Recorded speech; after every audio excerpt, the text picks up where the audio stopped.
매거진.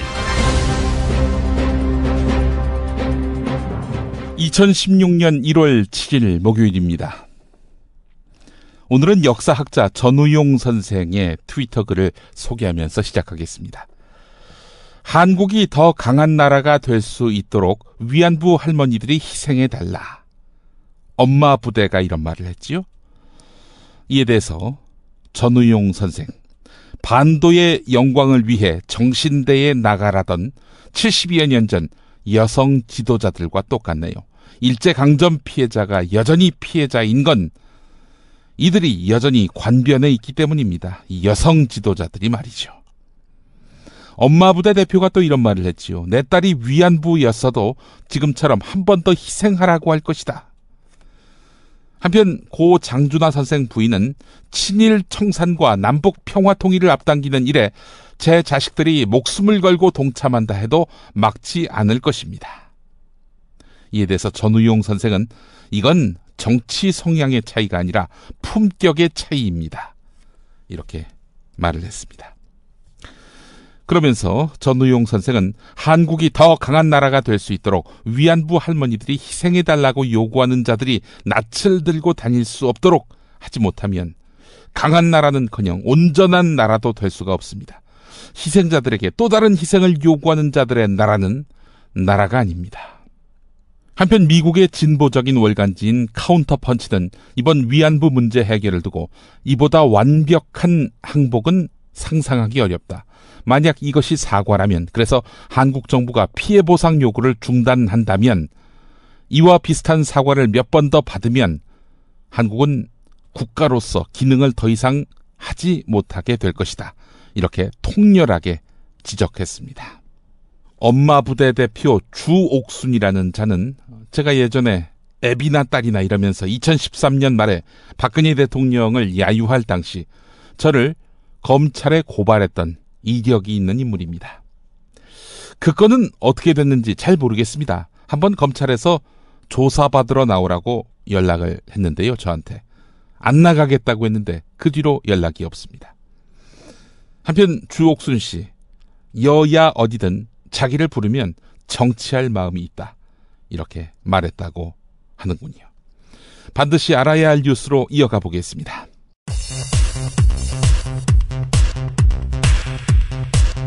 역사에 특기할 수소탄 시험이 가장 완벽하게 성공함으로써 조선민주주의인민공화국은 수소탄까지 보유한 핵보유국의 전열에 당당히 올라서게 되었으며 우리 인민은 최강의 해곡제력을 갖춘 존엄 높은 민족의 기계를 떨치게 되었다. 조선중앙TV의 발표였습니다.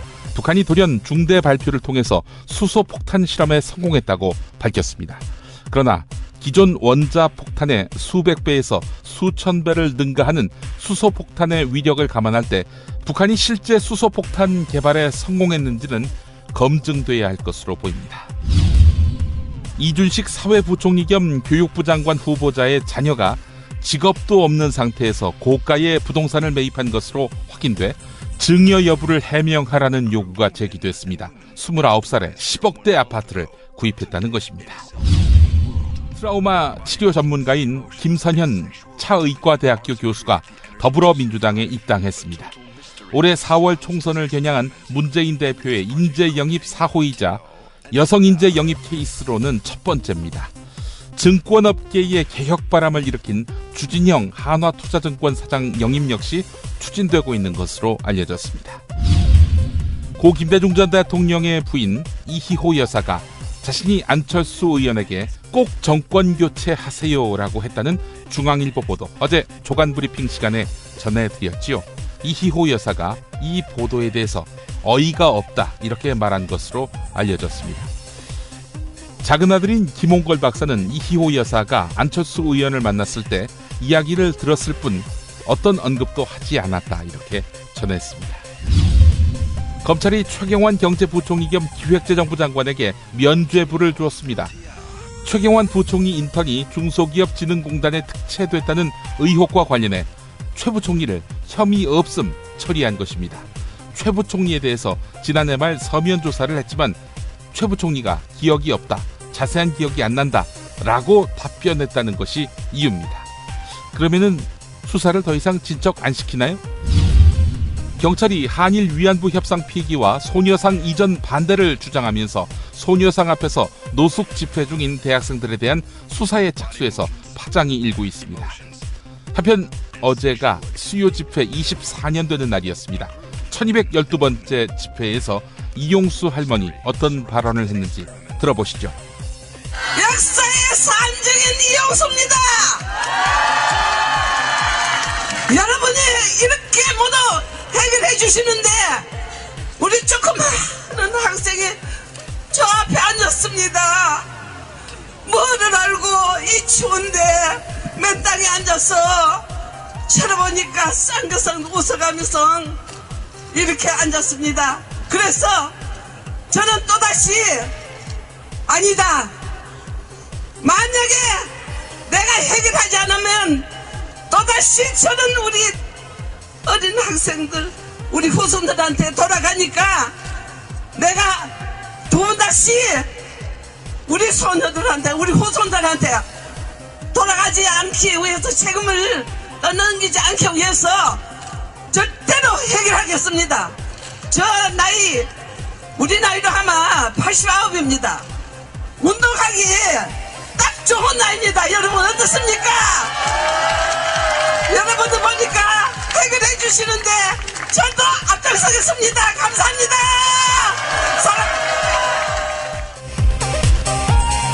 김용민의 뉴스 매거진 광고 듣고 오겠습니다. 김치가 다 같은 것 같죠? 아니요, 이담채는 진짜 다르죠. 겨울 전라도, 여름 강원도, 봄 가을 충청도 최고의 배추만 골라와야지요. 소금 영광에서 직송된 최고의 국산 천점이 기본 아닌가요? 아, 고춧가루와 파, 마늘 괴산 영천에서 건강한 놈들만 가져와야 해요. 우와, 재료가 반이라고 하던데 역시 이담채네요. 그런데 어떻게 담가야 이담채 김치 맛이 나요? 아유, 이거 비밀인데 다시마에 표고버섯, 양파, 멸치를 넣고 우려낸 육수에다가 온갖 재료를 잘 버무리고 2달 동안 저온 숙성한 양념을 써야 해요. 근데 흉내내봐야 소용없어. 30년 연구한 레시피에 30년 김치만 만든 손맛을 따라갈 수 있겠슈? 이담채 김치. 안내와 주문은 검색창에 이담채를 입력하세요. 전화는 1544-4586 1544-4586. 새싹당 콩차를 매일 아침 정말 간절히 마시면 전 우주가 나서서 도와줍니다. 당신을 진실한 사람으로 만들어드립니다. 새해 복 많이 받으시고 올해 달성해야 될 것은 이것이다 하는 정신을 차리고 전체를 다 마시면 그런 기운이 옵니다. 새싹당 콩차, 남자의 시간을 충전하세요. 전창걸닷컴으로 오세요. 070-8635-1288 070-8635-1288. 자기는 정말 훈남이고 자상하고 스마트한데, 그런데 잠잘 때는 아니야.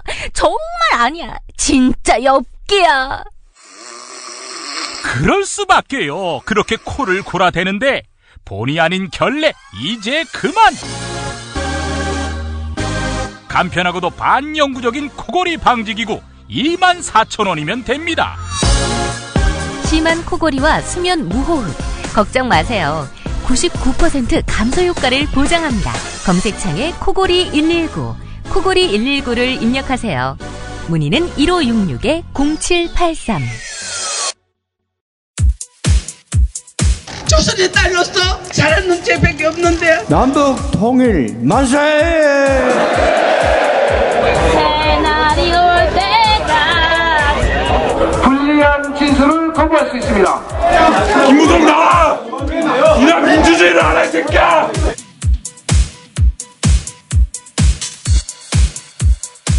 정치는 현장이다로 이어가겠습니다. 이 시간 제일 먼저 만나볼 분이 있습니다.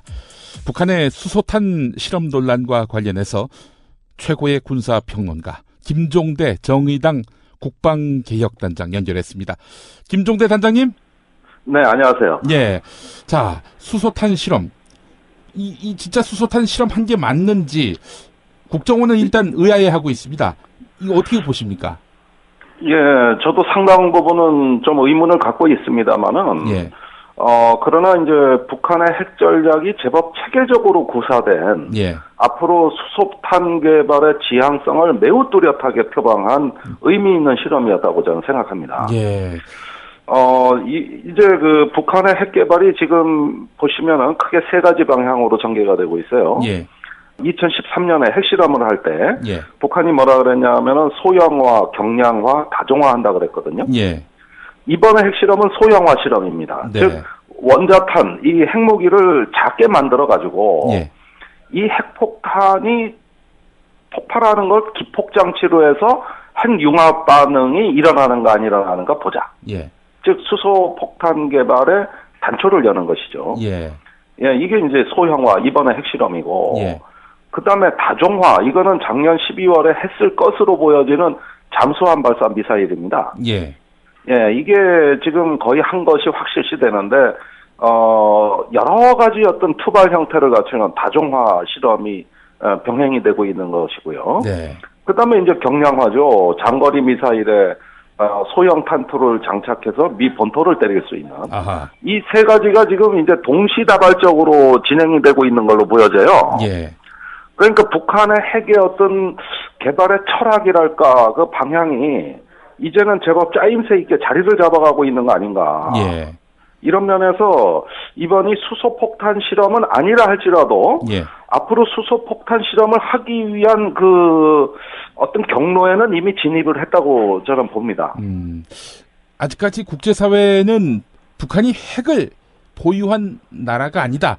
이런 인식이 아직도 먹히고 있는 겁니까? 어떻습니까? 그건 두 가지 의미가 있는데, 네. 정치적으로 북한은 핵보유국으로 인정받지 못합니다. 현재는? 예, 그 네. 핵보유국으로 인정받는다는 건 5대 핵강국 외에는 인정 안 하는 겁니다. 그리고 5대 핵강국 외에는? 그렇습니다. 예. 핵보유국의 지위는 절대 인정하지 않겠죠. 예. 그러나 실질적인 의미의 핵보유가 있을 수가 있는데, 네. 이건 이미 거의 보유 단계로 이제 갔다고 봅니다. 그러니까, 북한이 핵 보유국은 아니지만은 보유한 것이나 다름없는 상황. 예. 이게 이제 전에 인도 모델인데, 예. 인도가 핵실험을 하고 그 여러 가지 어떤 핵을 증강하는데 미국이 묵인하고 방조해줬지 않습니까? 예. 오히려 핵발전소까지 지어주면서 사실상 인도 파키스탄 핵무장하는 걸 슬금슬금 인정해줘 버렸거든요. 예. 지금 북한은 그런 단계로 본인들이 진입하고 있다고 보는 것 같아요. 예. 그러니까 미국의 방해도 무릅쓰고 핵보유국이 됐다. 예. 이렇게 지금 생각을 하는 것이고, 능력 면에서 봤을 때는 예. 지금 북한의 핵 능력은 급속히 발전하고 있습니다. 아마 이 박근혜 정부 임기 5년이 아주 기념비적일 거예요. 이렇게 아무 방해도 받지 않고 마구마구 핵을 개발했을 때가 또 있을까 싶을 정도로 핵 능력이 급속히 증가하고 있습니다. 전 정권 때는 방해를 받았습니까, 북한이? 이명박 정부 때는 이제 229 합의라고 해서, 예. 그 북한이 미국에서 그 영양 지원을 받는 조건으로 해서 핵을 동결하기로 했다가, 예. 2013년에 미사일을 발사하면서 이걸 깼죠. 그러니까 지금 막 그 비사가 밝혀지고 있습니다. 네. 미국에서 증언이 나오고 있는데, 이명박 정부 말기에 미국은 북한하고 핵을 타결하기 위해서 굉장히 전략 투구를 했다는 사실이 예. 최근에 드러나고 있죠. 예. 예, 이럴 때는 방해를 받은 것이고, 더 거슬러 올라가면은 육자회담이 있던 시기에는 확실히 효과를 봤습니다. 참여정부 때죠. 참여정부 때죠. 이때는 핵이 거의 동결되거나, 네. 아니면은 그 속도가 완화되는 뚜렷한 효과가 있었죠. 그런데 예. 지금은 날개도 친 듯 개발하고 있으니까, 이러다가는 박근혜 정부 말기에는 이게 10개가 될지, 많게 보면 100개까지도 보는데, 예. 그런 어떤 핵무기 보유 국가가 되지 않느냐, 이런 관측들이 나오고 있는 거죠. 예. 중국은 방조하고 있습니까? 중국도 북한이 핵 갖는 거 그렇게 썩 달가워하지 않는 것 같던데요. 중국은 한반도 비핵화를 외치면서 중국이 북한과 사이가 멀어졌습니다. 예. 바로 북한의 어떤 핵에 대해서 명확한 반대 입장을 취하다 보니까 점점 멀어지고 있는데, 예. 아마도 이번 핵실험으로 더 그렇게 될 것 같아요. 그렇군요. 근데 북한은 핵 외에는 뭐 아무것도 소득이 없는 거 아닙니까? 이렇게 되면 더 고립되는 건 아닌가요? 그게 이제 우리의 관점으로는 이해가 안 되는 건데. 네. 근데 결국은 북한은 이제 핵을 앞세워 미국하고 평화협정 담판을 짓겠다. 네. 여기에 국가의 생존에 운명을 걸겠다는 입장이에요. 예. 그래서 김정은 위원장이 이건 뭐 비공식적으로 나오는 얘기입니다만은 네. 작년에 당 간부들한테 예. 올해는 미국과 평화협정을 체결하는 해다. 아. 예, 이렇게 선언까지 했거든요. 예. 근데 이제 전혀 평화협정 체결의 기미가 안 보이니까 핵을 더 앞세워가지고 압박하는 이런 전술을 당분간 계속 취할 것 같습니다. 예. 자, 마지막으로 하나만 더 여쭤보겠습니다. 박근혜 정부 어떻게 해야 합니까? 그러니까 지금 이 북한의 핵 문제를 해결하겠다고 하는 명확한 목표나 비전이 없고 네. 맨날 원칙만 강조하고 있어요. 예. 그러는 동안에 북은 점점 더 멀어져서 핵 보유국이 돼가고 있고 미국은 북한에 대해 무관심합니다. 네. 그러면은 머리에 핵을 이고 살 수 없다 그러면서 안보를 외치는 보수 정부 아닙니까? 네. 그러면 북한의 핵 개발을 억제할 수 있는 구체적이고 현실적인 방안과 예. 북한 한반도 비핵화에 대한 뭔가 비전이 원대한 비전이 나와야 될 거 아니겠어요? 예. 근데 기다리는 것도 전략이다. 이러면서 방치해버리니 예. 이게 안보를 걱정하는 보수 정권이 맞느냐 이러면서 개탄을 금할 수 없습니다. 지금이라도 즉각적이고 뭔가 포괄적이면서 원대한 행동이 나와야죠. 네. 알겠습니다. 네, 김종대 단장님 말씀 감사합니다. 네, 고맙습니다. 예. 서울시가 추진 중인 청년수당을 놓고 김무성 새누리당 대표가 서울시장과 성남시장을 싸잡아서 악마라고 매도했습니다.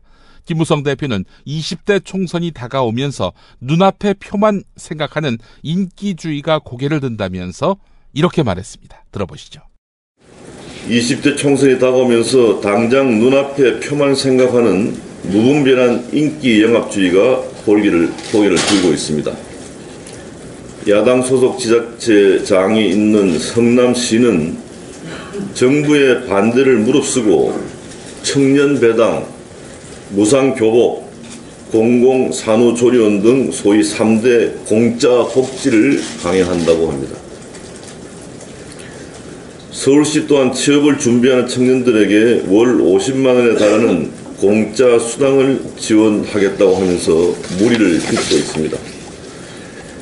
개인의 정치적 입지를 확고히 하려는 의도로 시민들이 낸 소중한 세금을 남용해서 인심을 쓰는 이러한 전형적인 인기 영합행위, 즉 포퓰리즘은 반드시 중단되어야 합니다. 우리는 국민이 원하는 것은 무엇이든지 다 해주겠다는 정치인과 그들의 포퓰리즘 정책이 나라와 국민의 미래를 파탄으로 이끄는 악마의 속삭임이다. 다시 하겠습니다.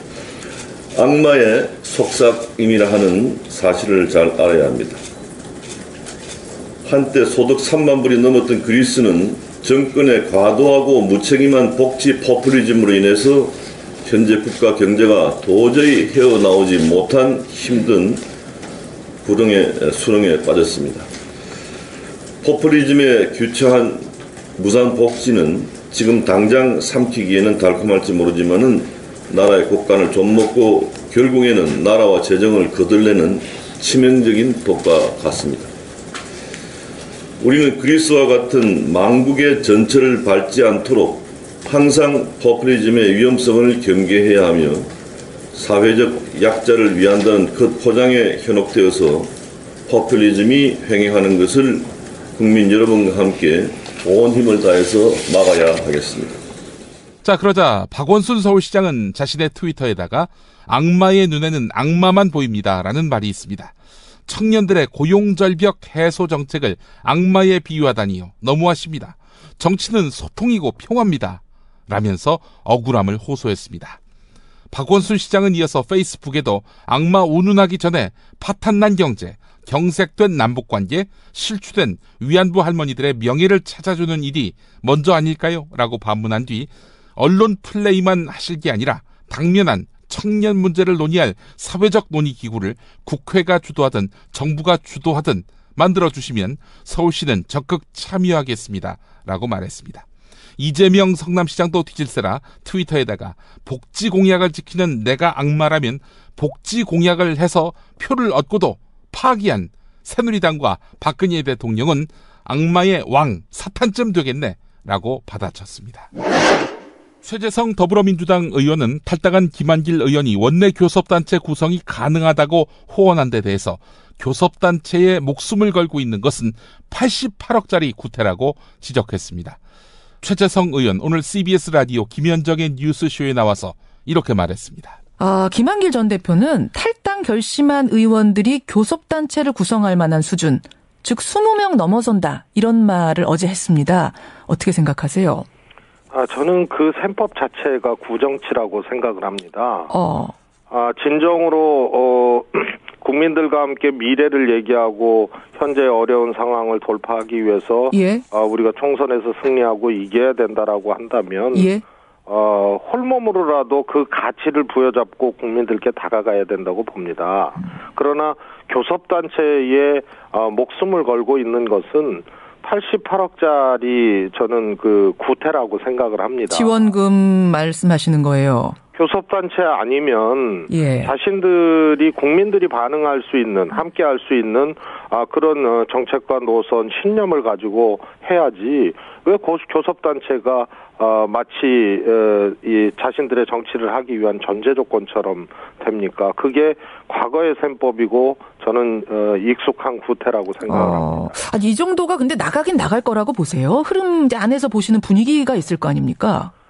그것은 뭐 현재까지는요 그렇지 않다라고 판단을 하고 있습니다만 지금 보여지고 있는 야당의 이 분열적 상황을 관통하는 것은 과거의 셈법이고 과거의 계산법입니다.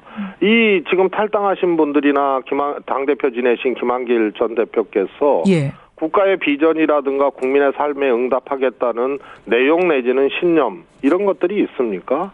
그래서 이것은 현재까지는 교섭단체를 구성할 만한 인원은 아니지만 적어도 자신들을 키워줬고 자신들이 책임 있는 자리에서 정치를 했던 분들에게는 모든 것이 과거적 셈법이다. 과거적 셈법이다. 이런 지적에. 근데 이제 그분은 기자회견 들어보면 창조적 파괴하겠다. 그럼 안철수 대표도 나가서 3당으로서 뭔가 기득권에 안주하지 않고 새로운 흐름 만들어내겠다. 이런 말씀 하신 게 비전으로 들리진 않으세요?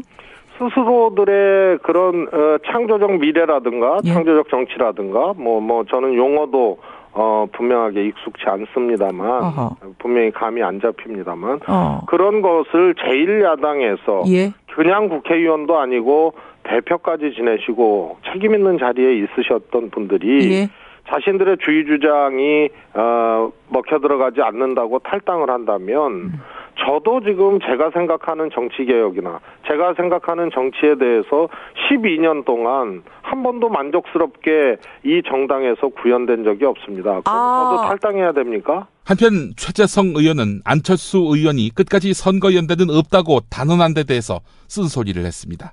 안철수 대표를 포함해서 김한길 대표도 마찬가지라 당대표를 지내셨던 분들은 충분히 당의 새로운 인적 혁신을 할 수 있는 권한과 기회가 있었다는 의미라며 당대표 시절 잘하지 못하고 나가서 당을 만들고 그러면서 연대는 과거의 행태라고 이야기하는 것은 무책임한 일이다 이렇게 비판했습니다. 아우 저 사고 큰데 사람이 많이 다쳤겠어요.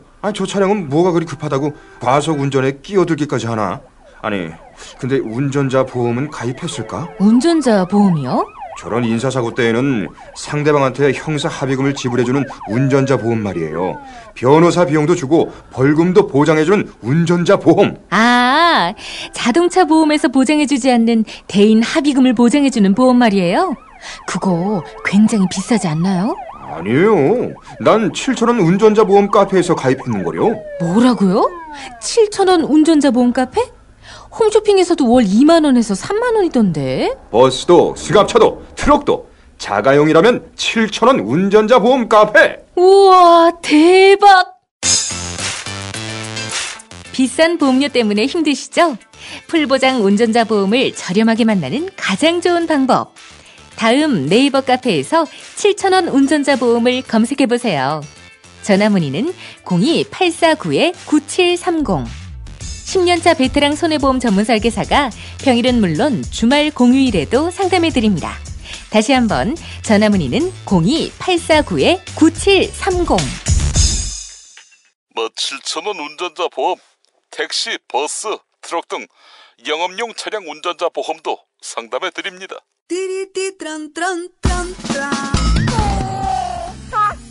스마트폰, 물통, 무료지, 아이패드, 패스트푸드 음식. 승용차 안이 지저분해요. 이게 섞이지 않도록 몽땅 넣을 수 있는 멀티 포켓 어때요? 한 손으로 스마트폰 보면 팔이 아파요. 목에 거는 스마트폰 거치대, 이거면 고민 끝.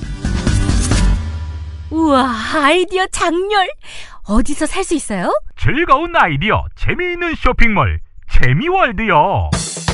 스마트폰, 텔레비전, 냉장고 이런 건 안 팔아도 가려운 곳 긁어주듯 빛나고 즐거운 아이디어 상품이 365일 파격 세일 중이랍니다. 거기가 어디라고요? 재미월드입니다. 구글, 네이버 다음에서 재미월드를 입력하세요.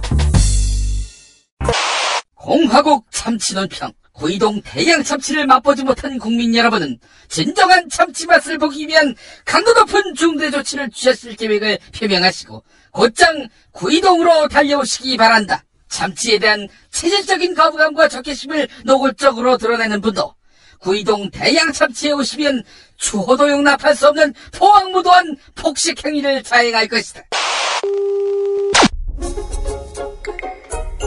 구이동 대양참치. 월요일 참치데이 이벤트, 화요일 참치머리 서비스로 함께합니다. 주차장 걱정 마시고요. 대중교통은 서울 지하철 2호선 구의역 2번 출구에서 5분 거리입니다. 대양참치 구의점 02-455-8087. 6살 하늘이 밥을 잘 안 먹어요. 엄마, 나 이거 맛이 없어요. 그만 먹을래요. 엄마의 걱정은 점점 더해가는데요. 그런데 이때 택배입니다. 연지연 곰탕이 배달됐어요. 직접 도끼로 팬 장작불 위에 한우 사골과 도가니를 가마솥에 한가득 넣고 24시간 끓인 진구. 연지연 곰탕이 하늘이 입에 들어가는 순간, 아, 맛있다. 엄마 한 그릇 더 주세요. 하늘이의 밥도둑 연지연 곰탕. 조미료 같은 첨가물이 전혀 들어가지 않아 엄마의 기쁨은 더하답니다. 연지연 곰탕은 강화군에서 김포시 방향으로 강화대교 건너자마자 있습니다. 포장 판매는 한 팩 800g에 7,000원, 7팩 이상 무료 배송합니다. 주문 전화는 010-7252-1114, 010-7252-1114. 가짜 기자들은 가라! 진짜 기자회견.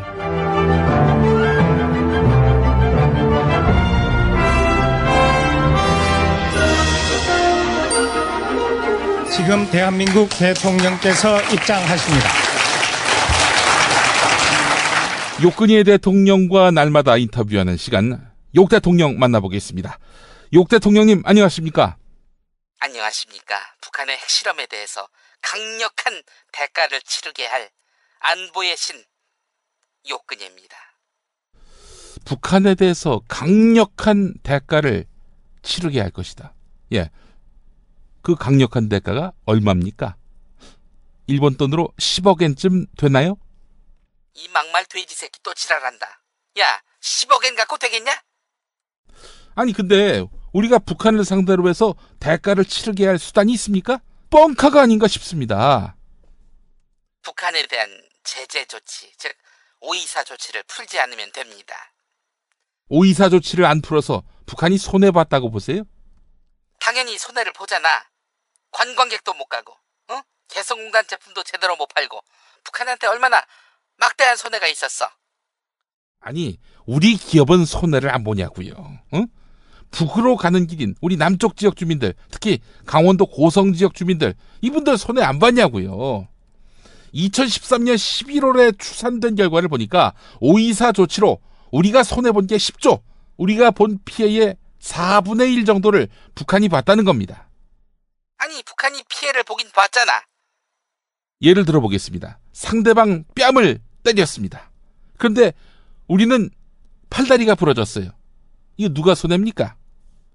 굳건한 안보, 흔들림 없는 안보를 위해서는 너 같은 종북 돼지의 말을 안 듣기로 했어. 그나저나 이번에 북한 핵실험 어떤 겁니까? 이번 실험의 성격과 내용, 향후 파장, 북한의 핵보유 능력, 그리고 이로 인한 동북아시아 군사적 역학관계에 대해서 귀납법적으로 설명해 주시겠습니까? 귀납? 응? 꼭 해야 돼? 하라고? 이번 북한의 핵실험은 하여간 나쁘고 또 그러니까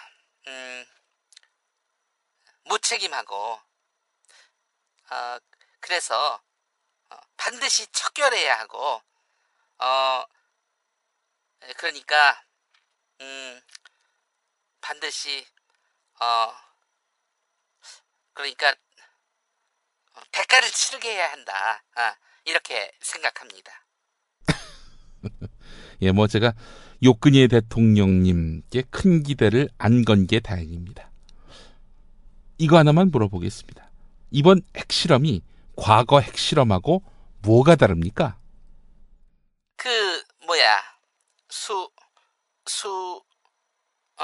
수소가스로 한 실험 아닌가? 에? 수소가 아니라 수소가스요? 그 불산 말하는 겁니까? 불산? 불산은 처음 듣는데. 그러면은 수소가스가 아니라 산소가스겠구나. 산소가스. 산소가스 아니야? 그러면은 이산화가스인가? 아닙니다. 아니에요. 수소가스도 아니고 산소가스도 아니고 이산화가스도 아니면 돈가스? 아니라니까요. 보고는 제대로 받으십니까? 모른다고 이 씨발놈아. 너 이 개새끼야. 화학 몇 점 맞았어? 졸라 잘하는 척을 해. 재수없게. 수소탄 실험 아닙니까? 수소탄. 수소탄이라고? 아니 핵폭탄 실험 아니었나? 파괴력 면에서는 핵폭탄보다도 위력이 더 세지요. 수소폭탄이 제대로 터지면은 우리가 그동안 알고 있었던 핵폭탄, 즉 원자폭탄보다 수백 배에 이르는 폭발력을 나타낸다고 해요. 그런데 말이야, 너무 걱정하지 마. 이번에 북한이 수소탄 실험이 성공했다고 하지만 사실은 뻥카 친 게 확실해. 그 뻥카 친 거라고 하더라고. 그렇게 보고서가 올라왔어. 그럼 이제 누가 그런 얘기를 했지? 보자. 국정원이 그런 말을 했네. 북한이 수소탄 실험 성공했다. 이거는 과장인 것 같다. 근데 아니 국정원이 왜 이런 보고서를 쓰지? 거기는 댓글 쓰는 데 아닌가? 왜 이런 일까지 하나? 아니 그래, 안보만은 자신 있다는 보수 정권 8년 동안 국민의 불안 씻어준 게 뭐가 있습니까? 국민 안방, 즉 연평도의 포탄이 날아드는 이런 한반도의 지정학적 위기는 가중시키고, 이러니까 외국인 투자자는 불안해서 떠나려 하는 거 아닙니까? 왜 저기 연평도 얘기만 하지? 천안함 폭침 그것도 북한이 한 거잖아. 북한이 한 걸로 해줘. 동의가 안 돼도. 그리고 또 이것도 있네. 작년에 목함 지뢰 도발, 또 포사격 도발까지. 그거 다 북한이 한 거라고. 그니까요. 북한의 도발을 왜 방치하는 정도가 아니라 조장하냐고요. 하여간 좋습니다. 그거 다 북한이 했다고 치죠. 이렇게 계속 남북관계를 대결 국면으로 이끌어 갈 겁니까? 야, 막말되지. 너 김대중 노무현 정권 때 연평해전 생각 안 나? 야, 그때 도발은 도발 아니냐? 도발 맞지요. 북한이 저지른 만행이고요. 하지만 그때 그 시절 전면전 걱정한 사람이 있었나요? 북한의 핵개발도 잘못된 것이고, 하여간 군사력으로서 상대방을 위협 주려는 그 태도 잘못된 것이지만, 그들을 어르고 달래서 개혁 개방의 길로 인도할 책무가 형편이 좋은 또 형인 남한 정부에게 있는 거 아닌가요? 남한이 8년 동안 외면하던 차에 북한은 더 이상 남한하고 대화를 안 합니다. 아쉬워하지도 않아요. 북한의 급변 사태가 나서 정권이 무너지면 그러면 북한 영토는 다 남한 땅이 됩니까? 북한 주민이 남한하고 통일해야 한다. 이렇게 생각하겠어요? 욕통령님, 남북관계를 좀 먼 안목에서 진지하게 바라보세요. 이게 뭡니까 이게? 그래서 내가 인재 영입 차원에서 외교 전문가를 끌어오려고 하는 거 아니야. 누구요? 하프, 블랙, 도어. 하프, 블랙, 도어? 이거 외국인입니까? 아니야. 충청도 출신이야. 그러면 성이 하시고 이름이 푸, 블랙, 도어? 이름을 잘 들어봐. 하프. 하프가 뭐야? 절반 할 때 반. 그리고 플렉. 깃발 아니야, 깃발. 기. 도어. 문이지, 문. 반기문이라고. 응? 위안부 문제에 있어서 어떻게 해법을 찾아야 하는지 정말 귀신같이 잘하는 남자라고. 탁견을 갖고 있지 않아? 에이구, 참. 하여간 좋겠습니다. 어? 지금 위안부 할머니들에게 빅엿을 날려서 온팡 오물을 뒤집어 쓰고 있는 이 국면을 북한이 바꿔줘서 말이죠. 북한한테 고맙죠, 솔직히. 쉿! 조용히 해. 지금은 으르렁 될 타임이거든, 북한한테. 어? 북한은 우리 남한 국민을 참을 수 없이 모독하고 우롱하는 망동이 얼마나 참혹한 대가를 불러오는가를 똑똑히 깨달아야 할 것이다. 이렇게 말해야 될 국면이야. 어때? 내가 이렇게 얘기하니까 무섭지? 간지나지?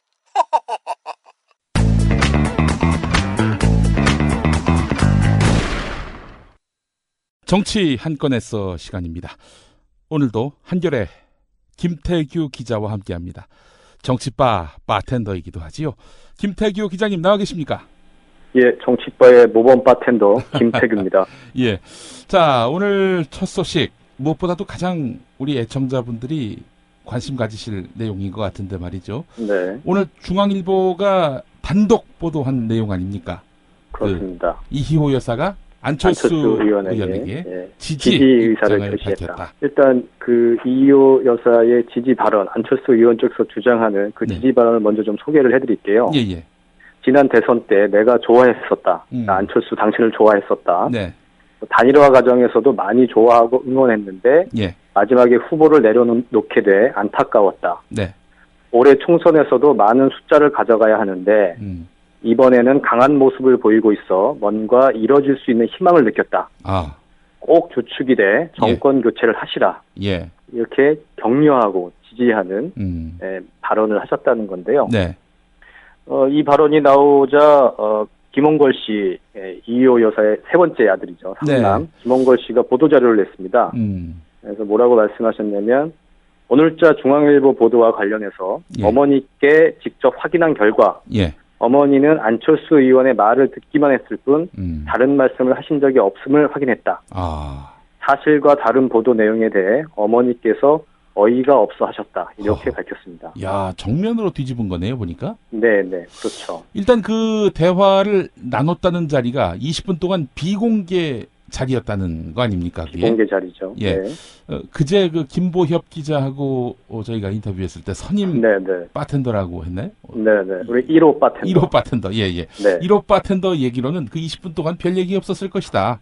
이렇게 말씀하셔가지고 실은 오늘 중앙일보 보도를 보면서 1호 바텐더의 이 내공이 좀 많이 부족한 거 아닌가 이런 생각을 했는데 그게 그렇게 생각할 수밖에 없는 게 보통 이 정치인들과의 대화는 나중에 보면은 그때 어떤 얘기를 했는지를 공개가 된다면 양쪽에서 다 합의한 수준이 있어야 그게 공개가 되는 거거든요.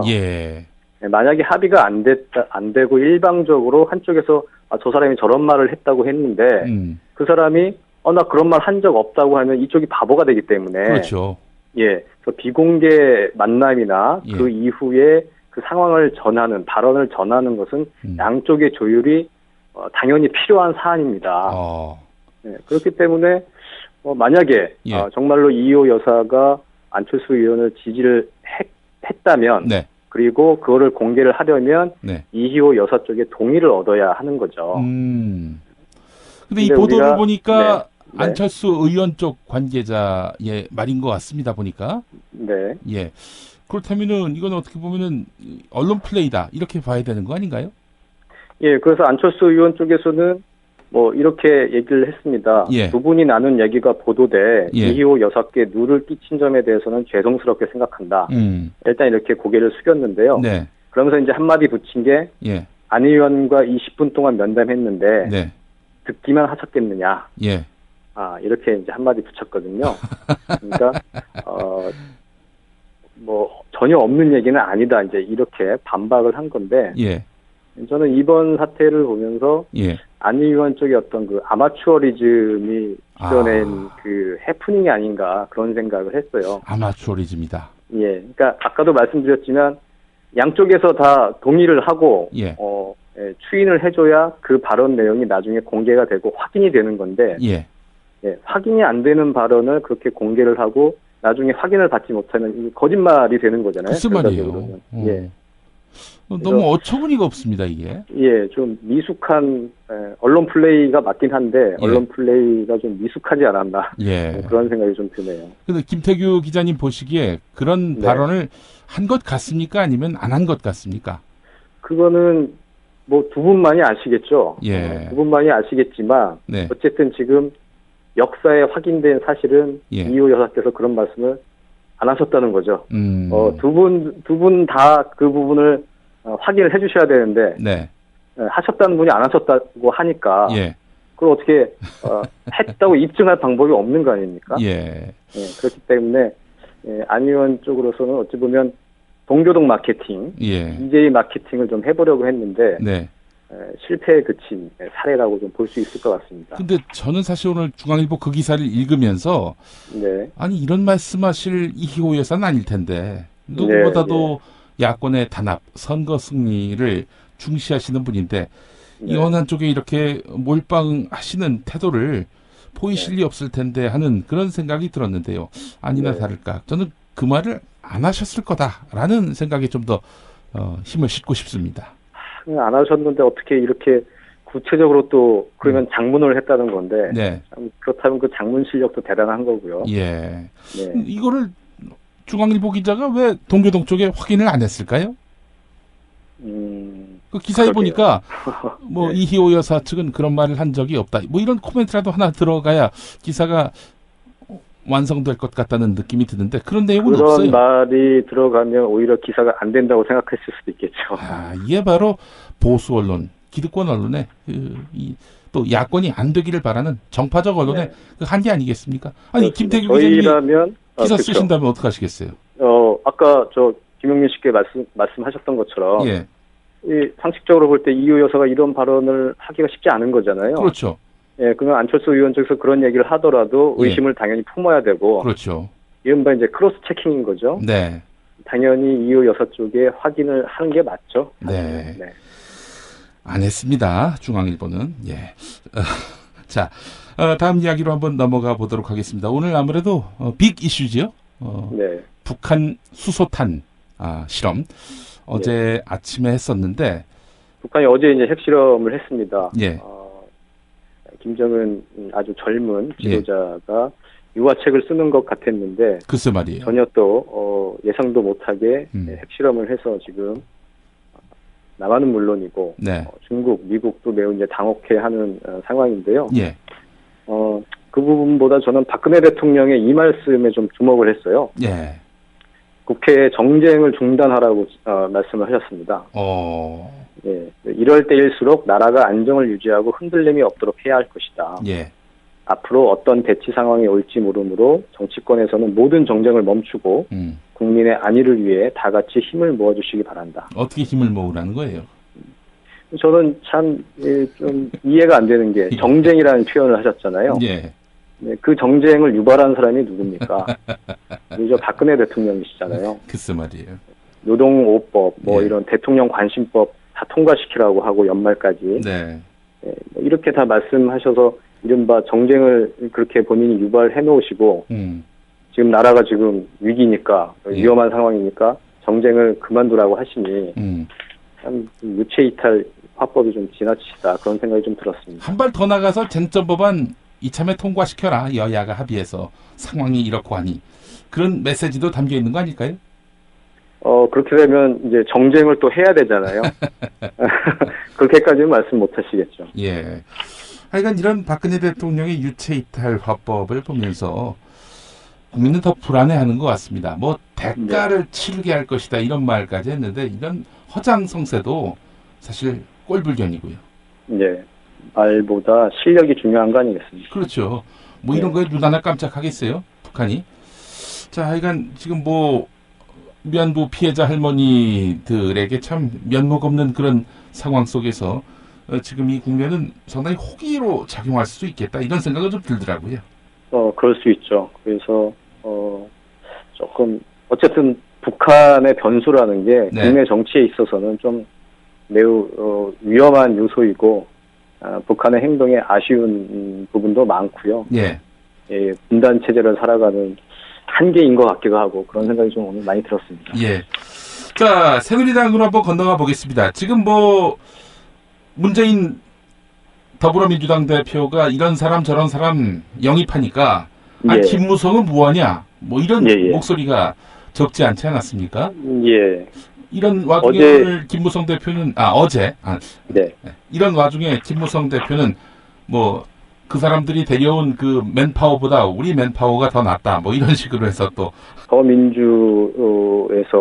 네 번째 인재 영입이 성사가 됐습니다. 예. 김선현 차의과대학교 미술치료대학원 교수, 대한트라우마협회 회장도 맡고 있고요. 트라우마 치유 전문가라고 하고요. 예.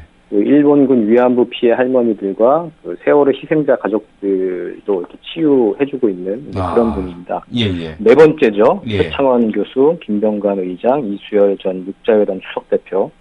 매우 이제 활발하게 영입이 이루어지고 있는데. 이게 총선이라는 게 결국은 뭐 정당 간의 싸움이기도 하지만 그 정당의 이미지를 쇄신시켜줄 수 있는 인물 싸움이기도 하잖아요. 그렇죠. 총선 앞두고 뭐 새로운 피, 젊은 피, 수혈도 예전에 많았고 그래서 총선 승리의 요인이 되는 경우도 많았고 이러다 보니까 이제 새누리당의 어떤 수도권 의원들 이런 분들은 우리 지금 뭐 하고 있는 거냐 지금 야권은 뭐 안철수 신당 저렇게 되고 뭐 이래도 어쨌든 이른바 혁신 경쟁 같은 걸 하는 거 아니냐. 우리 지금 너무 손을 놓고 있다. 우리도 인재를 모셔와야 한다. 이렇게 이제 주장을 하고 있는데 김무성 대표의 철학과 이게 또 맞지가 않습니다. 어떤 점에서요? 새누리당에서는 인재 영입은 없다. 그러니까 기본적으로 전략 공천은 없다는 게 김무성 대표의 스탠스거든요. 모셔온 사람 보고 경선하라. 이러면 좀 아무래도 좀 맞지가 않으니까 좀 자기는 보장해줘야 되는 것 아니냐 이런 얘기죠 한마디로 얘기해서. 그래서 김무성 대표의 기본적인 스탠스는 전략 공천 없는 상향식 공천입니다. 그러니까 누구를 이제 꽃가마를 태워서 어디에 꽂고 전략적으로 누구를 모시고 이런 게 아니라 모든 사람들이 경선이라든지 이걸 통해 가지고 상향식 공천, 그러니까 위에서 아래로 내려꽂는 하향식 공천이 아니고 상향식 공천을 하겠다는 거고. 이 의도가 이제 뭐냐면은 친박계가 전략 공천이라는 이름으로 여러 가지 중요한 총선 지역구 자리를 포식하는 것. 그런 식으로 친박이 아닌 사람들을 인위적으로 물갈이하려는 것. 이것을 김무성 대표는 경계를 하고 있거든요. 그러다 보니까 인재 영입, 전략 공천이라는 명분으로 인재 영입을 하다 보면 박근혜 대통령과 가까운 사람들이 들어와서 자신과 김무성과 가까운 사람들을 쳐낼 수 있다. 이런 이제 불안감이 있으니까 아예 지금 전략 공천 없다. 그리고 그냥 상향식 공천, 아주 민주적인 상향식 공천을 하자. 이렇게 하다 보니까 더민주는 그렇게 사람을 외부에서 데려오고 수혈을 하고 있는데도 새누리당은 그걸 지금 못하고 있는 상황인 거죠. 그러네요. 그것도 뭐 사실 영입은 많이 하고 있잖아요. 청와대 쪽으로부터. 그건 영입이라고 할 수 있죠. 영입이죠. 그것도 뭐. 그러면서 김무성 대표는 이런 얘기를 했어요. 정치신이니까. 그 야당에서 인재라고 내세우는 수준의 인사는 열거할 수 없을 정도로 새누리당 소속으로 예비 후보 등록을 해서 현장에서 뛰고 있다. 우리도 인재 많다. 그러니까 뭐 특별히 편하게 인재 영입할 필요 없다. 그 얘기하고 있는데 예. 이렇게 열거할 수 없을 정도로 새누리당 소속으로 현장에서 뛰고 있다는데 예. 그런 표창원 교수 예. 이런 분의 버금갈 어떤 인재가 누구인지 예. 다시 한번 되묻고 싶네요. 김용판 아닐까요? 같은 경찰 출신. 김용판. 그러네요. 그 아주 인재뿐만 아니라 그분은 저 개국 공신이죠. 그렇죠. 네. 이건 참 새누리당 재밌게 돌아갑니다. 결국에는 상향식 공천 때문에 안 된다. 야, 인재 영입해야지. 이런 것들이 실은 친박과 비박 사이의 경쟁 구도 속에서 나오는 서로의 방패일 뿐이다. 이렇게 요약해도 될 것 같군요. 그렇습니다. 예. 네. 자, 오늘도 정치바의 바텐더. 무슨 바텐더라고 하셨죠? 모범 바텐더. 모범 바텐더. 예. 오늘도 칵테일을 열심히 만들었습니다. 예. 한겨레 정치바 지금 잘 돌아가고 있죠?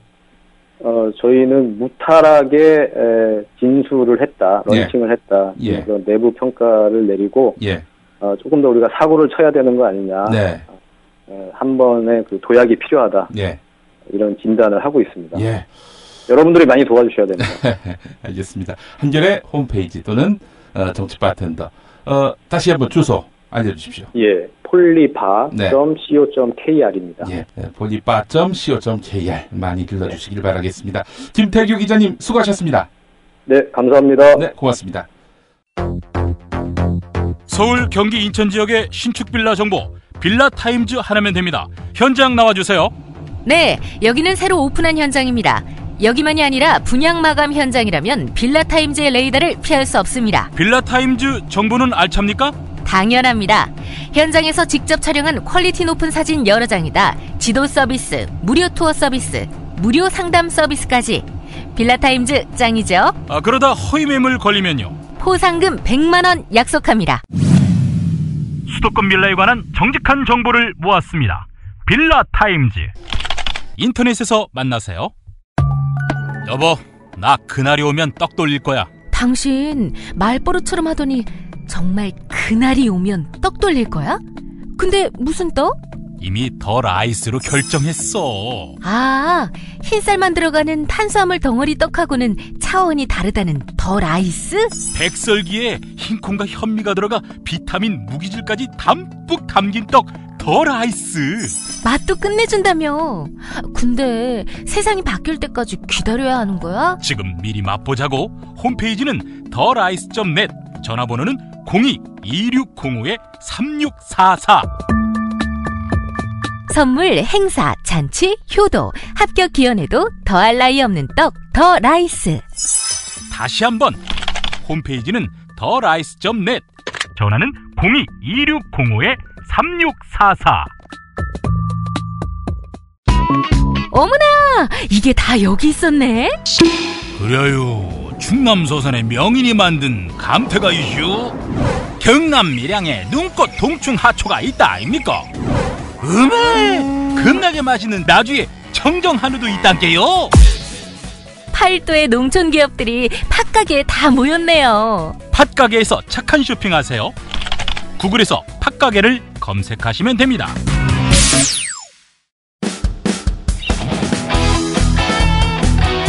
당신이 알아야 할, 또 우리 공동체가 알아야 할 뉴스, 김용민이 챙겨드립니다.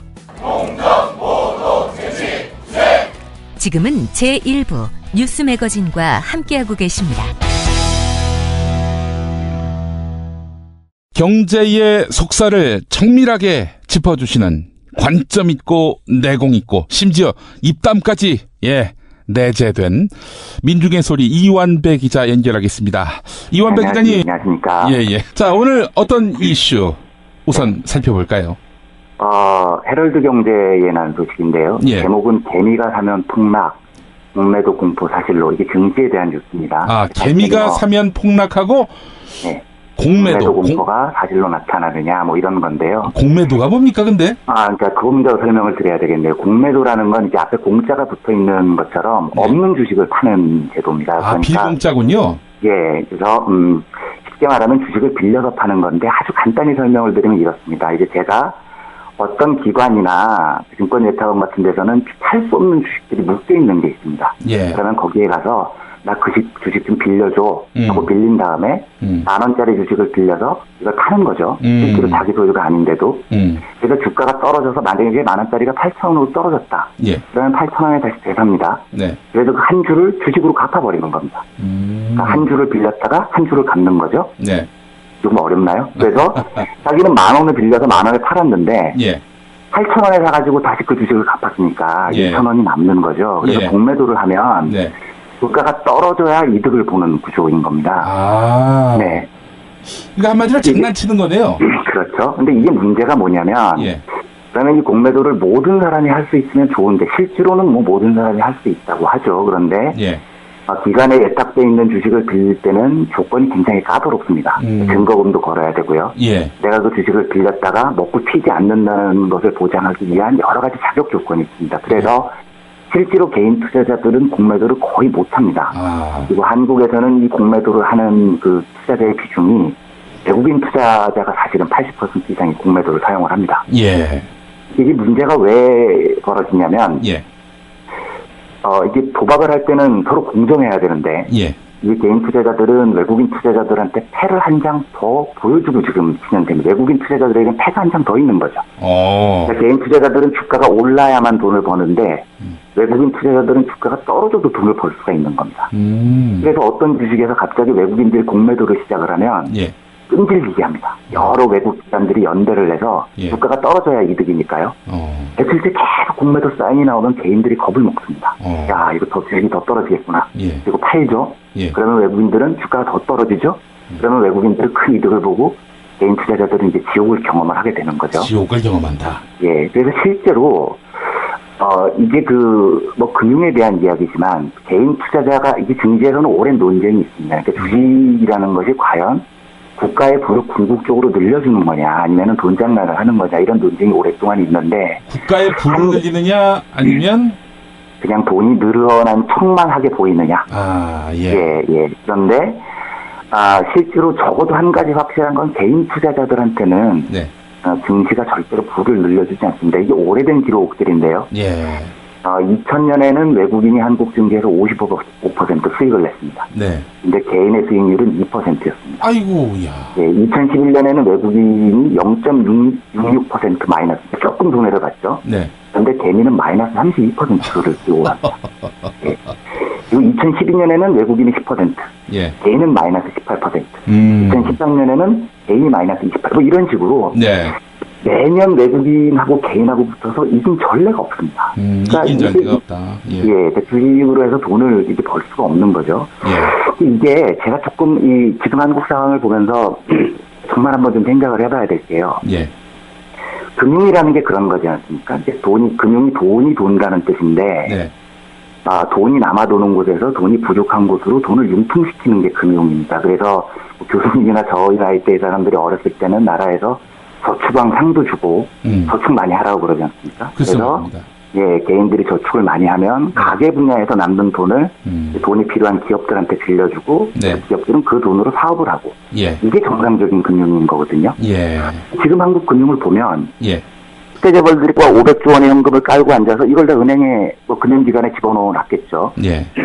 그러면 금융기관은 이 남는 돈을 가지고 어떻게 장사를 하냐면 가계 대출로 국민들한테 돈을 꿔줍니다. 그래서 애꿎은 국민들의 이자를 삥을 뜯어가지고 그 이자 소득을 기업들한테 전달을 해주는 구조입니다. 그러니까 이게 금융의 본질하고는 완전히 지금 거꾸로 돼 있는 겁니다. 주식시장도 마찬가지인데요. 이게 사실은 주식시장이라는 게 있는 이유가 직접 금융이라고 해서 주식시장에서 증자를 해서 기업들이 자금을 조달하는 기능을 가지고 있는 건데 직접 금융의 규모가 2006년에는 한 27조 원 됐었는데 2013년에는 이게 9조 원 가까이 떨어집니다. 그러니까 실제로 증시에서 기업들한테 자금을 조달하는 기능이 현재 약해지고 있다는 거죠.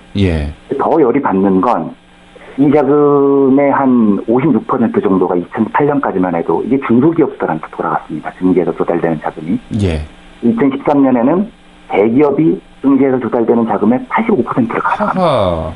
이게 지금 대한민국 금융이 그러니까 기업이 남는 돈을 가지고 국민들한테 꿔줘서 이자를 좀 말로 하면 삥을 뜯어가지고 국민들한테 그걸로 기업들한테 이자소득 알려주고 증시에서는 개미 투자자들의 손실을 기반으로 외국인들하고 기관 투자가들이 먹고 살고 이것 유일한 긍정적인 요소인 증시에서 자금을 조달하는 직접 금융 자금의 85% 정도를 대기업들이 쓸어가고 이게 그 한국의 금융이 정말로 진지하게 금융의 공공성이라는 것을 준비를 해야 될 때가 되면 저는 됐다고 생각을 합니다. 이대로 놔두면 뭐 금융이라는 게 은행도 그렇고 제1금융권도 그렇고 증시도 그렇고 개인과 국민들의 재산을 뺏어서 금융 재벌 자본의 이 배를 불리는 역할 이외에는 아무것도 못하고 있거든요.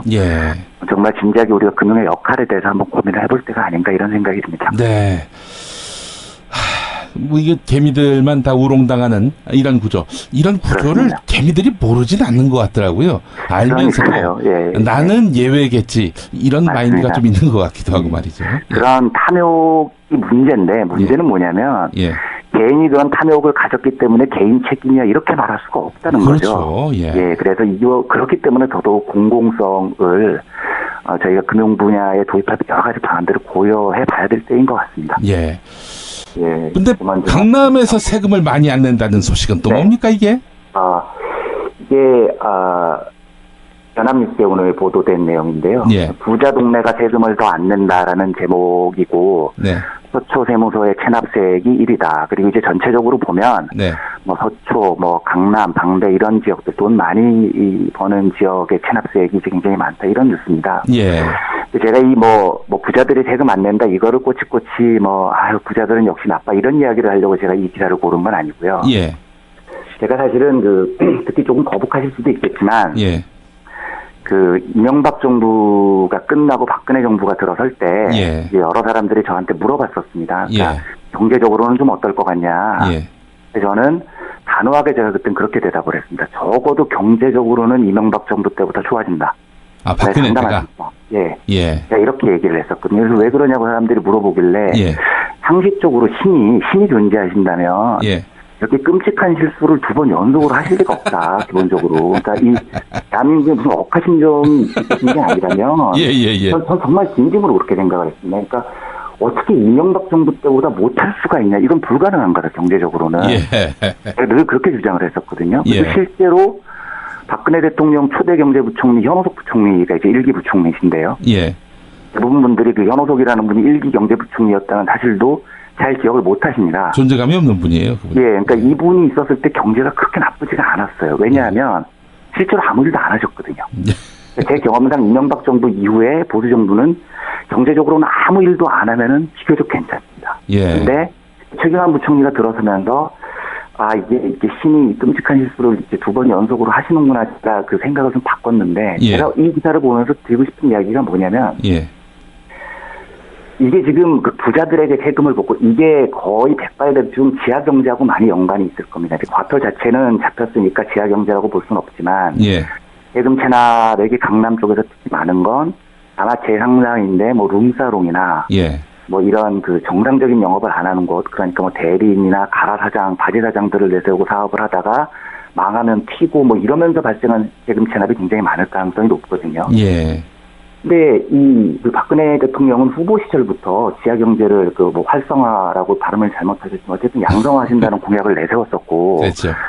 이 부자 동네 세금 더 받는 것, 그러니까 증세를 하라는 얘기가 아니고 내야 될 세금을 잘 거두라는 얘기지 않습니까? 그렇죠. 이 정도는 이건 뭐 보수고 진보고 다 열심히 하면 잘할 수 있는 겁니다. 그런데 이것도 이렇게 못할 수 있을까 너무 좀 화가 난다고 그럴까요? 너무 무능하니까 화가 나는 겁니다. 실제로 우리나라에 지금 5만 원권 집회 환수율이 한 40%도 안 됩니다. 그러니까 보통 집회 환수율이라는 건 돈을 특별히 많이 찍어내지 않는 한 100% 가까워야 되거든요. 그러니까 10,000원짜리를 이만큼 찍어내면 수명이 다한 돈도 그만큼 들어와야 됩니다. 한국에. 그런데 5만 원권 집회 환수율이 40%는 낮습니다. 그러니까 10,000원권은 실제로 100%에 육박을 하는데요. 뭐 이유가 뻔하겠죠. 백발백중 이게 지하경제 때문입니다. 세금 내기 싫어서 5만 원권 고액권들을 가지고 있는 건데 이게 그러니까 그 2014년에 제가 관련 기사를 쓰면서 한국은행에 물어봤더니 그래서 이 사태를 어떻게 해결을 하실 거냐고 어떻게 할 거냐고 물어봤더니 대답을 뭐라고 하냐면 저희도 그게 문제인 것 같아서 올해 안에 대책을 내세울 건데 그 대책이 뭐냐면 설문조사를 하겠다 이러더라고요. 설문조사로? 예, 그 국민들한테 예. 왜 5만 원권을 안 쓰고 가지고 계세요? 이거 물어보겠다는 겁니다. 아, 그 몰라서 묻는 거예요? 그러니까요. 그러니까 제가 이렇게 얘기를 듣다가 예. 아 진짜 이게 그만 좀 해 미친놈들아 이런 생각이 들더라고요. 예. 아니 지하경제로 세금 안 내겠다고 5만 원권을 가지고 있는 사람들한테 예. 왜 가지고 계세요? 이렇게 물어봐서 무슨 대답을 하겠다는 거 그렇지 않나요?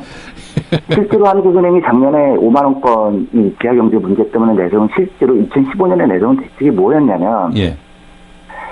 일반 시중은행이 한국은행에 돈을 가져다 줄 때 5만 원짜리를 많이 가지고 오면 예. 1만 원권 주는 한도액을 늘려주겠다. 예. 이걸 대책이라고 내세운 겁니다. 아하. 그렇게 5만 원권이 없는 게 시중은행 잘못이냐는 거죠. 예. 뭐 시중은행 보고 어쩌라는 겁니까? 국민들이 예금을 할 때 예. 만 원짜리 내면 5만 원짜리로 주세요. 뭐 이러라는 건가요? 이 문제의 본질은 전혀 다른 곳에 있는데 예. 지하경제 양성화 이 문제는 지금 손도 못 대고 좀 너무나 무능한 겁니다. 이거 뭐 진짜 알았어 너희들은 보수야 친개벌적이고 한국 경제의 가장 궁극적인 문제인 소득 불균등 문제를 너희는 해결 못해. 오케이 인정하는데 이런 분야까지 이렇게 무능할 이유가 사실은 있느냐는 겁니다. 그래서 이 도대체 부자 동네 세금을 덜 걷는다. 박근혜 정부가 이걸 봐주고 싶어 하지는 않을 거예요. 워낙 재정이 지금 부족하니까요. 글쎄 말입니다. 그런데 예 이것도 이렇게 못 걷고 5만 원권 사라지는 지하경제 양성화 흉내도 못 내고 가끔가다 지하경제를 이제 뭐 적발했다는 게 실제로 뭐 포클레인으로 땅 파다가 100억 원 정도 발견했다. 뭐 이런 그 말도 안 되는 이런 거 외에는 뭐 아무것도 지금 하는 게 없으니까. 진짜 지하경제네요. 어? 예, 그렇죠. 예. 그래서 이 정부의 이 무능함을 참 어떻게 해야 될까. 네. 올해는 제발 좀 그러니까 보수적인 건 알겠는데 뭐 정책 못하는 건 알겠는데 네.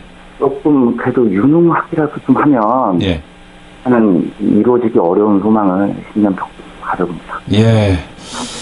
뭐 그래도 최경환 부총리가 교체가 되니까 최악은 아니지 않겠나 그런 생각을 해봅니다. 네, 뭐 그런 거에나 희망을 걸고 살아야 되는 저희 같은 좀 아쉽기는 한데요. 예. 네. 알겠습니다. 민중의 소리 이완배 기자였습니다. 고맙습니다. 네, 감사합니다. 예.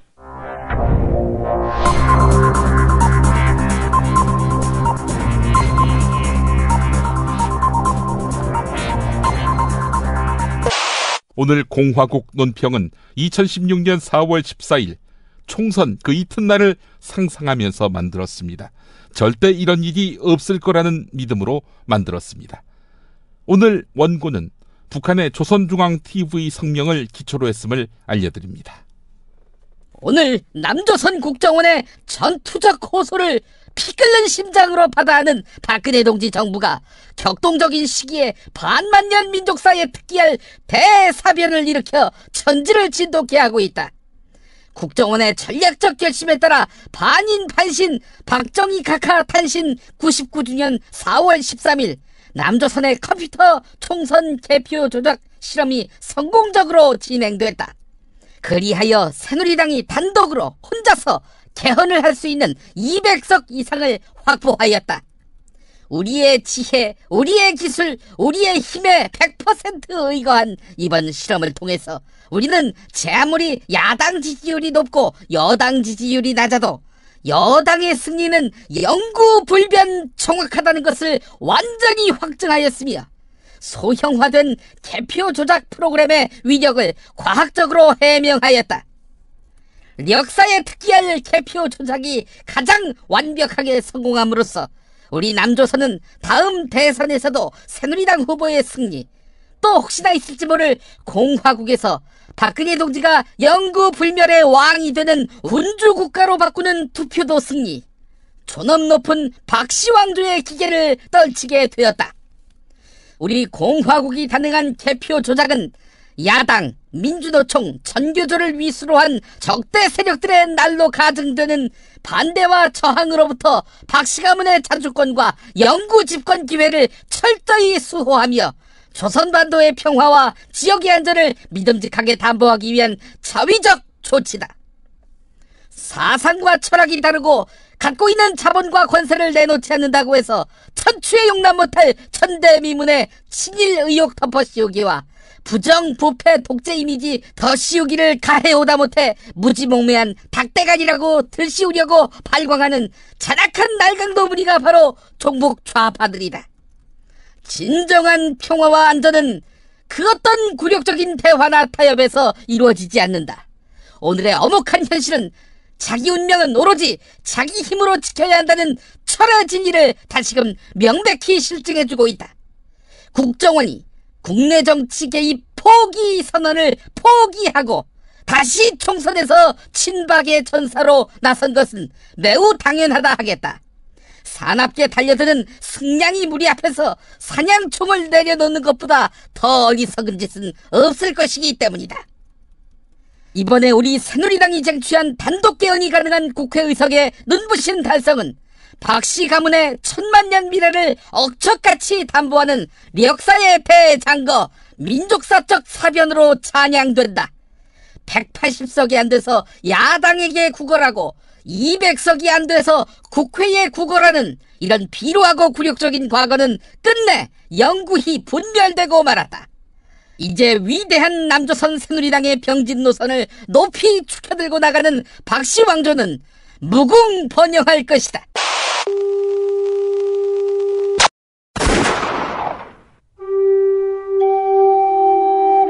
백성들이 학살당할 때 함께 피 흘리는 교회는 존경받습니다.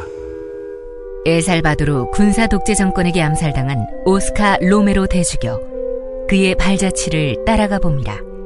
희망의 예언자 오스카 로메로. 1980년 남미 엘살바도르의 오스카 로메로 대주교는 가난한 사람들 편에 서서 불의한 세력과 저항하고 싸우다가 미사 도중에 총에 맞아 세상을 떠났습니다. 해방신학자 김군수, 그의 번역이 있기에 더욱 값지고 빛나는 책. 스코트 라이트가 쓰고 김군수가 번역한 희망의 예언자 오스카 로메로, 아르테에서 나왔습니다.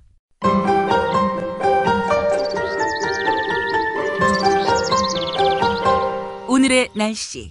춘천과 철원 등 영서 대부분 지방과 경기도 가평에 올해 들어서 첫 한파주의보가 내려졌지요.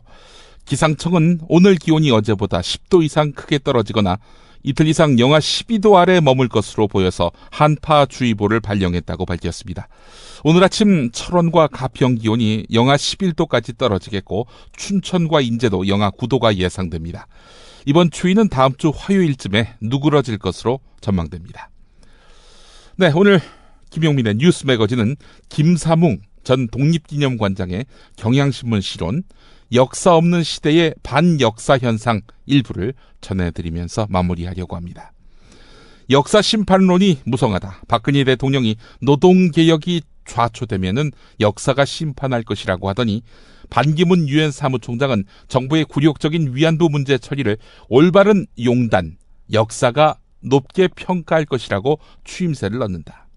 박근혜 대통령은 지난해 자기 나라 역사를 모르면 혼이 없는 인간이 되고 바르게 역사를 배우지 못하면 혼이 비정상이 될 수밖에 없다는 이른바 명언을 남겼다. 그러면서 국가주의 교과서를 강행한다. 박정희는 굴욕적인 한일회담을 추진할 때나 유신정변을 감행하면서 역사 심판을 이야기하고 전두환은 광주 학살 후 대통령 취임사에서 똑같은 소리를 했다. 그들만이 아니다. 정치인들은 부정선거나 정치적 변절 행위를 변명할 때면 어김없이 내세우는 이야기가 역사 심판이었다. 동물 중에 인간만이 역사를 가진다. 역사의 산물인 인간은 역사의 엄숙성을 알아야 한다. 역사의 엄숙성과 관련해 찰스 비어드는 역사 서술은 일종의 신념 행위라고 정의했다. 어떤 역사적 사건이나 인물도 비판 대상이 되고 재평가하는 것이 역사의 신념 행위라는 것이다. 우리는 지금 국가만 있고 역사가 없는 시대에 살고 있다. 역사를 말하면서 역사를 외면하거나 반역사의 길로 가는 시대가 됐다. 박은식 선생은 이런 말을 했다. 나라는 없어질 수 있으나 역사는 없어질 수 없다. 나라가 형체라면 역사는 정신이기 때문이다. 역사를 우습게 여기는 사람들은 역사의 두려움을 알아야 한다. 역사의 물레방아는 천천히 돌지만 잘게 갈라나가고 천망은 듬성듬성하지만 놓치지 않는다. 하여서 옛사람들이 역사는 그물이고 거울이라고 했다. 국민을 배반하고 정의에 역행하면 서로 실정법이 거미줄법이어서 피해가더라도 역사의 심판이 있고 최종적으로 하늘에 그물이 기다린다. 이런 얘기를 알아들을까요? 네. 김용민의 뉴스 매거진 마치겠습니다. 고맙습니다.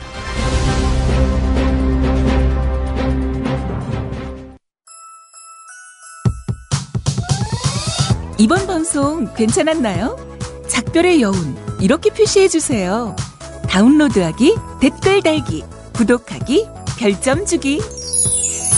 더 좋은 방송 만들어달라는 약속 이렇게 응원해주세요.